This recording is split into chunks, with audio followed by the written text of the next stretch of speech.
नमस्कार मित्रों।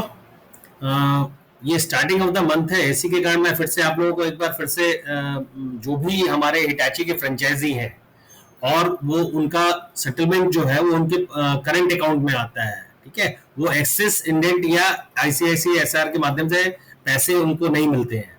ठीक है, जिनका करंट अकाउंट है उनको हर महीने के 3 तारीख तक अपना अपना एटीएम में जाके अपना स्टेटमेंट अपलोड करना है। अच्छा, एक चीज मैं और हाईलाइट कर देना चाहता हूँ। बेसिकली जो भी हमारे फ्रेंचाइजी जिनके उनका करंट अकाउंट में सेटलमेंट आता है, वो अपने इस बैंक अकाउंट में केवल और केवल उनका हिटाची का पैसा क्रेडिट होगा और वो अपने सेल्फ चेक से पैसे निकालेंगे। वो कोई भी उसमें किसी भी तरह का इंटरनेट बैंकिंग के माध्यम से कोई ट्रांजेक्शन नहीं करेंगे।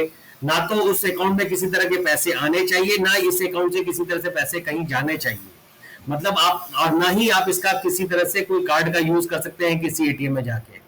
और ये आप स्ट्रिक्टली इस चीज को आप फॉलो करें। पहले किसी तरह की आपको लिबर्टी मिल रही थी, अगर अगर आपने अब एक भी ट्रांजेक्शन अपने सेटलमेंट अकाउंट से किए तो आपका स्विच से डिसेबल कर दिया जाएगा आपका ट्रांजेक्शन, और आपको फिर एक नया बैंक अकाउंट खोल के देना होगा। तो मैं स्ट्रिक्टली सब लोगों को बोलना चाहता हूं, जो भी अपना, जिनका जो हिटाची का फ्रेंचाइज, हिटाची के फ्रेंचाइजी है और उनका जो पैसा है वो उनके करंट अकाउंट में आता है, तो जिस अकाउंट में उनका पैसा आता है सबसे पहले तो वो उसको टीडीएस एग्जेम्प्टेड करा लें। जिस बैंक में भी है उसके लिए रिक्वायर्ड डॉक्यूमेंट जो है वो संजय को फोन करके या अनिल को फोन करके वो रिक्वायर्ड डॉक्यूमेंट्स मंगवा लें अपना, और उसको टीडीएस एग्जेम्प्टेड करवा लें, जिससे कि उनका किसी तरह का कोई टीडीएस ना कटे। आप सब लोगों को ये प्रक्रिया पता है, और जिन्होंने अपने टीडीएस एग्जेम्प्टेड अकाउंट कराया हुआ है वो उसमें किसी भी तरह का कोई अन्य और ट्रांजैक्शन नहीं करेंगे। उसमें केवल और केवल हिटाची के पैसे आएंगे और आप जाके सेल्फ चेक से पैसे निकालेंगे। अगर आप अपने किसी दूसरे स्टाफ के द्वारा या अपने परिवार के किसी अन्य सदस्य के द्वारा पैसे की निकासी करते हैं तो आपको इंडिमिनिटी बॉन्ड साइन करा के देना होगा।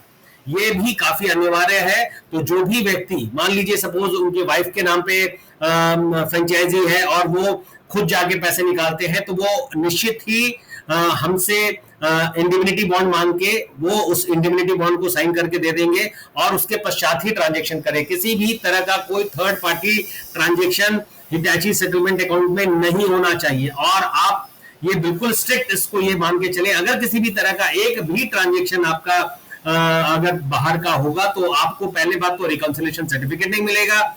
उसके अलावा बैंक आपका कभी भी टीडीएस कर सकती है। उसके अलावा हिटाची आपका स्विच लेवल से ट्रांजैक्शन डीएक्टिवेट कर देगी। तो मैं आपसे निवेदन करता हूं, और प्लीज आप लोग अपने सेटलमेंट अकाउंट से किसी भी तरह के कोई अन्य ट्रांजैक्शन नहीं करेंगे। अगर किसी को दिक्कत हो रही है और आपके समीप में, नजदीक में एक्सिस का बैंक है, तो आप लोग इंडेंट करा लें, जहां पे आपको किसी भी तरह की बैंक स्टेटमेंट देने की आवश्यकता नहीं होगी। या आपका आईसीआईसीआई बैंक भी अगर नजदीक में है तो आप आईसीआईसीआई बैंक का भी आप ये करवा सकते हैं, जहां जिससे कि आप जो आप ये करेंगे तो उसमें आपको किसी भी तरह की बैंक स्टेटमेंट देने की आवश्यकता नहीं रहेगी। अगर आप एक्सिस इंडेंट के माध्यम से पैसे निकालते हैं या आईसीआईसीआई एसआर के माध्यम से पैसे निकालते हैं, या आपका अगर सीआरए के माध्यम से भी पैसे लोड होते हैं, तो उस परिस्थिति में आपको बैंक स्टेटमेंट शेयर करने की जरूरत नहीं होती है। बैंक स्टेटमेंट उन्हीं लोगों को जाके अपलोड करना है जिनका करंट अकाउंट में पैसे आते हैं सेटलमेंट के माध्यम से। तो अभी हम लोग देखेंगे कैसे हम लोगों को, सबसे पहले आप लोग अपने साइट पे जाएंगे। अच्छा, सब लोग जो भी ये इसमें एक सबसे बड़ी गलती करते हैं और जिसके कारण उनका बैंक स्टेटमेंट नहीं लोड हो पाता है, वो लोग क्या करते हैं, पहले रीनेम नहीं करते हैं।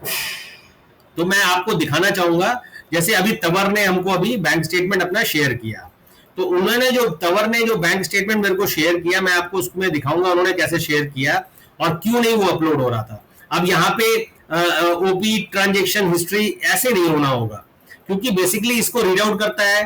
तो आप सबसे पहले, मैंने इसको रीनेम किया है, तो आप भी सबसे पहले इसको रीनेम करेंगे, जाके आप पहले डाउनलोड कर लेंगे अपने लैपटॉप पे और उसको रीनेम करेंगे MPZ05328, और जिस पर्टिकुलर मंथ का है, जैसे जुलाई का बैंक स्टेटमेंट है तो जुलाई 2021, ठीक है। अब इसको खोलेंगे और खोलने के बाद इसमें को आप डाउनलोड कर लेंगे। ये डाउनलोड हम लोगों ने कर लिया, ठीक है।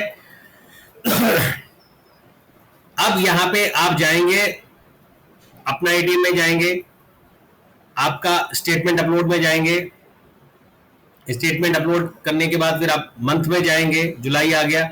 अब अपलोड पीडीएफ, यहाँ पे फाइल में जाएंगे, चूंकि हम लोगों ने इसको डाउनलोड किया हुआ है तो आप जैसे ही देखेंगे यहाँ पे आपका ये MPZGU5328, इसको आपने क्लिक कर दिया, ठीक है। यहाँ पे फिर अपलोड का ऑप्शन आएगा। अच्छा, अगर आपका पासवर्ड प्रोटेक्टेड है तो यहाँ पे आप यस कर देंगे, और यस करने के बाद जो आप जैसे यस कर रहे हैं यहाँ पे, तो यहाँ पे जो पासवर्ड है उसको आपको 2 बार में लिख देना है। अगर नहीं है आपका पासवर्ड प्रोटेक्टेड तो नो करेंगे, और यहाँ पे मैंने अब अपलोड को दबाया, यहाँ पे यस कर दिया। अब चूंकि इन्होंने पहले से एक बार ट्राई कर लिया है तो ये यहाँ पे दिख रहा है कि यहाँ पे, तो हम लोग उसको चेक कर लेंगे कि क्या इनका अपलोडेड है। तो स्टेटमेंट हिस्ट्री में गए हम लोग, तो यहाँ पे नहीं दिख रहा है, इन्होंने गलत तरीके से ट्राई किया था, इसी के कारण इनका ये है। तो अब इस कंडीशन में आपको एक बार बार बार मैं बोल रहा हूं, गलत तरीके से आप स्टेटमेंट अपलोड नहीं करेंगे। अगर आप स्टेटमेंट गलत तरीके से अपलोड करते हैं तो वैसी परिस्थिति में आपको ये ऑप्शन दिखाई देगा। तो यहाँ पे आप, अब यहाँ पे मेरे को आपका बैकएंड डाटा डिलीट कराना होगा, तब आप फ्रेश अपलोड कर सकते हैं। तो आप कृपया करके, जैसे अभी मैं मान लीजिए अभी मैंने एक, जैसे ही आप अगर आप सही तरीके से लोड करते हैं तो अभी आप देखें जरा 6156, अच्छा जैसे ही आपने अब इसका स्टेटमेंट अपलोड में गए, आपने अगर सही तरह से लोड किया होगा तो स्टेटमेंट हिस्ट्री में गए। अब देखिए यहाँ पे इनका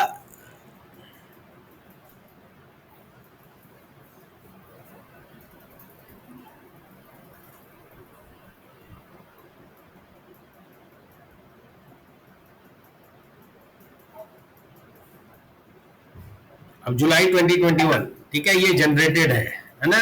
तो आप इसमें आप देखेंगे जुलाई 2021 का जनरेटेड है। अब इसको आप, अगर आप इसको क्लिक करते हैं तो उसके बाद आप अपना फाइल्स में फिर से जाएं, फाइल्स में जाने के बाद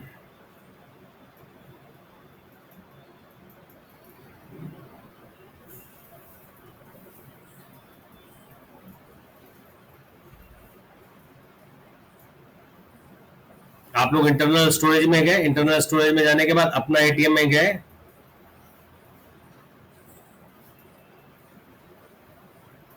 अब यहाँ पे देखें जो मैंने इनका जैसे ये किया था। अब ये देखिए 1 अगस्त को चूंकि इसका ये गया आपका, यहाँ पे ये आपका, यहाँ पे आपके पास ये टीडीएस लेटर भी आ गया, जिसको जाके आपको बैंक में सबमिट कर देना है।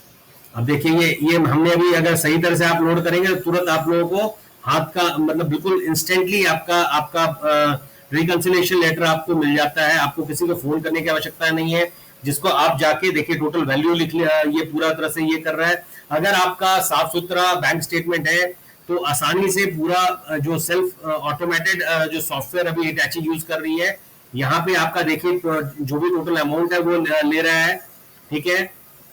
और आपको अगर आपके कोई भी मतलब अदर ट्रांजेक्शन नहीं है, आपको इंस्टेंटली आपका टीडीएस लेटर जो है, रिकंसिलिएशन लेटर जो है आपके उसमें अपलोड कर दिया जाता है, जिसको आप प्रिंट आउट लेके जाके बैंक में सबमिट कर सकते हैं। तो धन्यवाद मित्रों, आप लोगों को मैंने जो भी बताया, जो भी कहीं भी किसी को कोई समस्या आ रही है तो आप मुझे कृपया करके फोन करके बोलें, गलत तरीके से स्टेटमेंट अपलोड नहीं करें।